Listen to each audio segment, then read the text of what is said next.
လာပါဒီနေ့ engine က game software မှာလည်းမဟုတ်ဘူး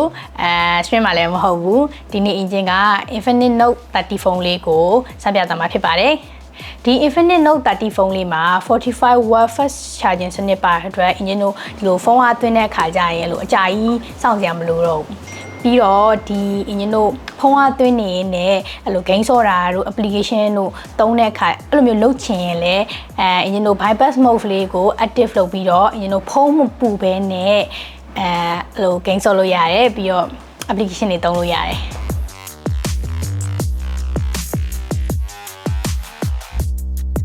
ပြီးတော့ engine တို့လို gamer တွေအတွက် refresh rate ကအရေးကြီးတဲ့အတွက်ကြောင့် engine တို့ဒီဖုန်းမှာ refresh rate လေးလည်းကောင်းတယ်ပြီးတော့ဒီဖုန်းလေးမှာဆိုရင်6 nanometer Helio G99 gaming processor နဲ့ 6.7 inches 120Hz refresh rate နဲ့ဆိုတော့ game ဆော့တဲ့အခါ screen area ကင်းနဲ့ချောချောမွေ့မွေ့စော့နိုင်အောင်ပြုလုပ်ပေးတာပါတယ်ဒီဖုန်းလေးရဲ့ storage ဆိုရင်လည်း RAM 8GB နဲ့internal storage 256GB ရှိပြီးတော့နောက်ထပ် RAM 8GB ကိုထပ်ဆိုင်ပြီးတော့အလုပ်တွေအများကြီးပြိုင်တူလုပ်တာတွေချောချောမွေ့မွေ့နဲ့ application တွေမြန်မြန်ဆန်ဆန်ဖွင့်လို့ရတယ်လုပ်လို့ရပါတယ်နောက်ဆုံးအနေနဲ့ဒီဖုန်းလေးရဲ့ဈေးနှုန်းက9သိန်းပတ်ချလဲပဲရှိရဲ့အတွက် gamer တွေအတွက်အရန်တန်တဲ့ဖုန်းလို့အင်ကြတော့မြင်ပါတယ်